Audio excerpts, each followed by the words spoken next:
So who is the twisted son of a bitch? I call him the Trinity killer. Arthur Mitchell. Kills in threes. Been doing it all over the country for years. Welcome to Fictional Fatalities, a podcast where I go over fictional killers in a true crime style, but with fake crimes. It's a fake crime podcast. The first episode is going to be based on the Trinity killer. He is the main enemy in season 4 of the TV show Dexter. So let's get to it. Arthur Mitchell, age 64, was born on October 16th, 1945, to parents Henry and Marcia Mitchell in Tampa, Florida.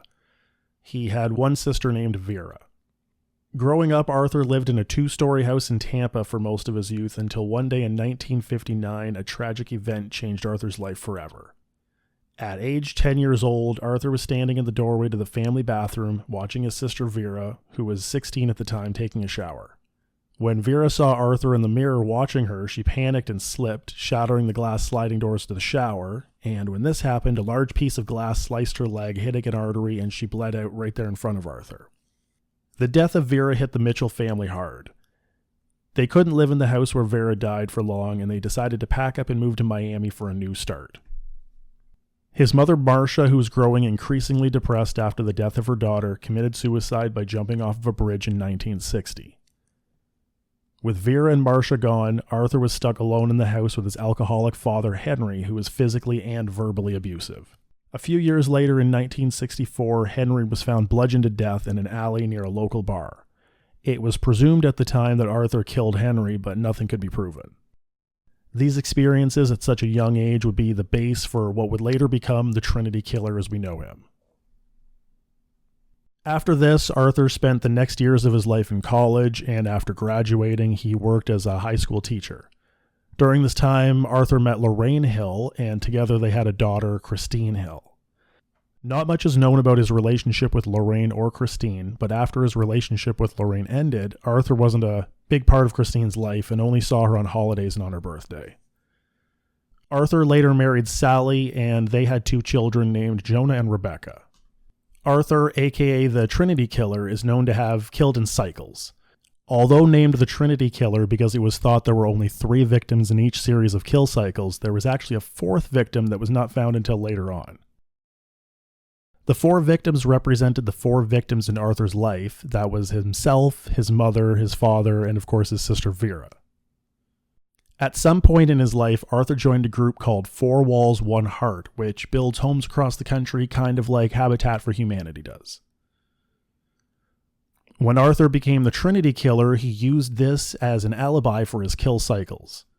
While working as a high school teacher, Arthur would often use the school holidays while working out of town with 4 Walls, 1 Heart to commit his murders. As with most serial killers, Arthur was no different in that he liked to keep trophies. His trophies, however, were never something from the victims that could tie him back to the crime. He was really careful not to leave any evidence behind other than a trace of Vera's cremated ashes, which we'll bring up later. The plaques and awards he received in his part for building the new homes for 4 Walls, 1 Heart served as his trophies instead. Arthur is a calculated and methodical man, and this is what makes him so dangerous. He has been killing for over 3 decades and has over 280 victims that we know about before being caught, and he easily could have gone for decades longer. His span lasted from 1976 to 2009. Each kill cycle consisted of 4 specific methods that went back to his childhood, each representing a member of his family, and the 4th meant to represent himself. So the first victim would always be a 10-year-old boy who was buried alive. This is the 4th victim that was only found out later in Arthur's killing career. The boy represented Arthur as an innocent before witnessing the death of his sister Vera. What Arthur would do is he would abduct a 10-year-old boy and refer to the boy as Arthur, having him dress in pajamas and play with an old toy train. Arthur would then drug the boy and bury him alive in concrete at one of the 4 Walls, 1 Heart build sites. To Arthur, this was his way of preserving his innocence that he lost himself. The second is a young woman who bleeds out in the bathtub. This is meant to symbolize the death of Vera, who slipped in the shower, slicing her femoral artery. To remember her death, he would break into a woman's home and have the woman strip naked and then lie in the bathtub with him. He would then cut their femoral artery and hold a mirror in front of them so that he could see their face as they bled to death. Afterwards, Arthur would take a scalding hot shower, like hot enough to burn your skin. It's presumed he did this in an effort to wash away his sins. Arthur has a really big obsession with innocence and everything. The third victim in the kill cycle is a mother of two who jumps to her death. This is the person who takes the place of Arthur's mother, who jumped to her death in 1960. Arthur would kidnap a mother of two, and then by threatening the woman's family, he would coerce them into committing suicide by jumping from somewhere high up. For Arthur, it was extremely important that the woman commit suicide and jump on her own and not be pushed or shoved to her death at the hands of someone else. Afterwards, he would climb down and talk to the body and refer to the victim as Mommy.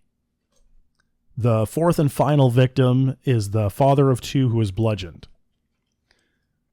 This is the last kill in the cycle, and he represents Arthur's father. Before the final kill, Arthur had this kind of ritual where he would set it up by having a drink with his deceased father across from an empty chair, and he would talk to it as if he was there. And then afterwards, he would go to a local bar and start a fight with some random guy with the intention of losing the fight and getting his ass kicked while yelling insults at the attacker. It's thought that he did this because that's what his father did to him, and it's kind of like a repeat of the abuse. Everything Arthur does in his cycle is designed to bring him back to being an innocent boy before his entire world was ruined and he lost his family. While Arthur's kill cycles were thought to be done in sets of 3, but were actually done in sets of 4, it's his personality that was a much better representation of the Trinity killer. His personality is split into 3 distinct representations, which are the family man, the abuser, and the true Arthur. So in a way, this better represents the entire Trinity theme that they're going for. Trying to maintain the facade of all the personalities and keeping cover of his cycle killing took its toll over Arthur over the years. His life being incredibly routine made it difficult for Arthur to improvise and adapt in the moment if something didn't go exactly as he had planned. This would lead to bursts of anger and lashing out, showing cracks of who the true Arthur actually is. Life as the family man had Arthur filling many different roles, such as the devoted husband, father, high school teacher, church deacon, community volunteer, and overall model citizen. This is another reason why he volunteered his time with Four Walls, One Heart, building homes in his spare time. It was the perfect cover and also gave him a place to dispose of some of the victims. By all appearances, outside of the home, he was just a friendly guy. Everything in Arthur's life knew its role and it had its place. He kept his home in immaculate condition and was often washing his car. Playing the role of the perfect father and family man was a smart way to hide in plain sight. As the abuser, Arthur portrayed this perfect lifestyle in public, but behind closed doors was extremely violent and controlling. His family was afraid of him, doing whatever they could to keep him happy, and they looked forward to the times he would be out of town with Four Walls, One Heart. It really wasn't a good home for anyone except Arthur. Jonah, his son, took most of the physical abuse, being forced to hide bruises from teachers and coaches at school. Because of the abuse, Jonah eventually quit his high school baseball team, and this just enraged Arthur, who destroyed all of Jonah's sports trophies in anger. At one time, Arthur actually broke Jonah's pinky finger because he damaged Arthur's car. While physically abusive towards Jonah, Arthur was more controlling towards Rebecca, often calling her Vera. Arthur would regularly lock Rebecca, who was in high school at the time, in her bedroom for hours, which was decorated and designed for a young girl. The true Arthur is a part of himself that he both fears and he has a hard time coming to terms with. It's not like a split personality or anything, but Arthur tries to portray and believe that he is this innocent boy, which he is in the death of Vera and his mother. He didn't do anything wrong. The reality to him, though, is that he is this angry man, and that deep-rooted rage is something that scares even himself.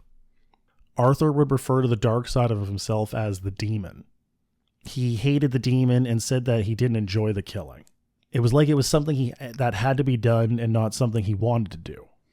Eventually, to stop the cycle and destroy the demon, Arthur decided to commit suicide and even went as far as to secretly make a coffin for this. While in Tampa, Florida, during a trip to a planned build site with Four Walls, One Heart, Arthur attempted to commit suicide by jumping to his death in the same way his mother did, but this was prevented by Dexter Morgan, who at the time presented himself as Kyle Butler. Now, Dexter Morgan is someone that I'm going to get into in a much later episode, but he's another serial killer who was killing in the same area and time as Arthur Mitchell had been in the early to mid 2000s.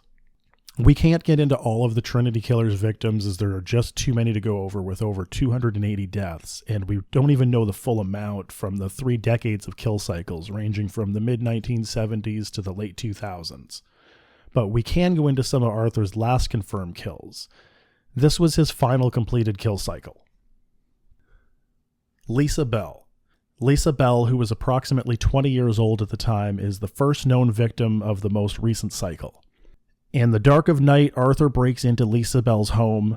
He flips on the bathroom light, takes all of his clothing off, and fills the bathtub with water and just waits for Lisa to return. When she gets back home and enters her bathroom, she sees a naked man in the mirror and screams. Arthur immediately grabs Lisa in a chokehold and forces her to lie naked with him in the bathtub. Not sure if I went over this earlier, but Arthur's known to be incredibly strong for his age, like being able to overpower his younger athletic son with ease, so Lisa was no problem for him. While in the tub, Arthur takes a straight razor and slices Lisa's femoral artery. He then holds up a mirror so he can watch her face and she bleeds out in the bathtub. At this point, the Vera part of the kill cycle is now complete. During the police investigation, older blood is discovered under a tile in the bathroom that does not belong to Lisa Bell. The crime lab determines it belongs to a homicide victim from 1979 who lived in the same exact house. Vicki Noonan, who was murdered in the same fashion, having her femoral artery sliced in the bathtub in the same house. Tarla Grant. Tarla, age 36, is the next victim in the Trinity killer cycle. Arthur is sitting outside the Daybreak Cafe when he sees 2 women approach and one catches his eye and he follows her. Tarla's son at some point accidentally bumps into Arthur, and this is when he notices her affection for dogs while he continues to stalk her. Later that night, while walking a dog, Arthur comes across the same woman from earlier he had been following as he is walking in her neighborhood. She is carrying groceries and he introduces himself as Alan, a neighbor. While petting Arthur's dog and making conversation, he learns her name is Tarla and that she has a calm dog. He helps her carry the grocery bags to her home, and then they part ways. Arthur lets the dog off the leash and it runs away. It was never his dog to begin with, only a prop to get closer to Tarla. Later on, she is abducted and taken to an empty warehouse. When they arrive, Arthur takes her to the top of the warehouse and demands that she jumps. When she resists, Arthur threatens to kill her whole family if she doesn't jump on her own. Tarla then proceeds to jump and fall to her death. Arthur, while looking horrified, goes down to the ground level and refers to Tarla as Mommy. With this, another part of the kill cycle is complete. After dark, Arthur goes to a local bar to try and find a fight to simulate the father part of his cycle. When he sees a single man exit the bar, he calls the man a cunt. The man, surprised, asks Arthur what he said. "You're a cunt," he repeats to the man. Remember, the whole point of this is to start a fight and he needs to lose the fight. The man tries to walk away and Arthur calls him a fucking pussy. This changes the mood and the man proceeds to punch and kick the shit out of Arthur, all while he continues to barrage insults. Christopher Cavanaugh. Christopher Cavanaugh, age 10, is the surrogate for Arthur Mitchell as the innocent boy in his cycle. Although he's the last one we talk about, he was actually the first in the kill cycle. Not much is known about Christopher other than his body was found at a construction site in Miami at one of the Four Walls, One Heart locations. Earl Dorman. Earl Dorman worked as a sandwich shop manager. Arthur Mitchell, one night, under the guise of being unemployed, convinced a night security guard to give him a tour of an office building where Earl Dorman worked. During his tour with the security guard, Earl offered Arthur a cup of coffee. That same night, after learning the routine of the security guard, Arthur sneaks back into the building and makes his way to the 4th floor where he bludgeons Earl to death with a hammer. Specifically, it was a Grant 24-ounce steel framing hammer. Arthur has now completed his kill cycle. Before we get to the end of the story, I can't finish this without mentioning Frank Lundy, who is someone who probably is going to deserve his own episode at some point later on, or at least a mini episode to be able to fully go into. This guy was like John Douglas and just a super agent. Frank Lundy was a high-ranking FBI special agent known for catching the Green River Killer. Frank also led the task force to catch the Bay Harbor Butcher. After he retired, he returned to Miami in an attempt to catch the Trinity Killer, who he had been chasing for a long time. During the chase for the Trinity Killer, Frank Lundy was shot and killed, though. At the time, it was thought that he was killed by the Trinity Killer for getting too close to him. Later, it was found that it was actually Arthur Mitchell's daughter, Christine Hill, who had shot Frank, who was getting too close to finding out the Trinity Killer's true identity. Now, even though Arthur's kill cycle has been complete, there's still one more death we need to talk about, and that is the death of Rita Morgan. Although he was eventually captured and killed by notorious serial killer Dexter Morgan, who I said we're going to get into in a different episode, Trinity was able to get one final victim, who was 36-year-old Rita Morgan, who was the wife of Dexter Morgan. Rita and Dexter had planned their honeymoon and were supposed to leave that evening. However, Rita forgot her ID at home and had to turn around to go get it. Trinity was waiting for her and killed her in the same way as Vera in the bathtub, and before leaving, he left their son Harrison in the bathroom in a pool of blood, kind of the same way that Dexter was found as a child. As for Arthur's son Jonah, he's the only surviving member of the Mitchell family, but it isn't known where he is now. His daughter Christine Hill committed suicide after it was found out that she killed Frank Lundy. The Trinity Killer is just a great villain. He was played by John Lithgow, who is normally known for comedy roles in shows like Third Rock from the Sun, and I thought he really brought out the different roles Arthur portrays and brings depth to the character. That is the story of Arthur Mitchell, better known as the Trinity Killer. If you want to follow us, you can find our socials on Twitter at Fictional Fatal. You can go to patreon.com/Fictional Fatalities Podcast, or you can email directly to fictionalfataliespodcast@gmail.com.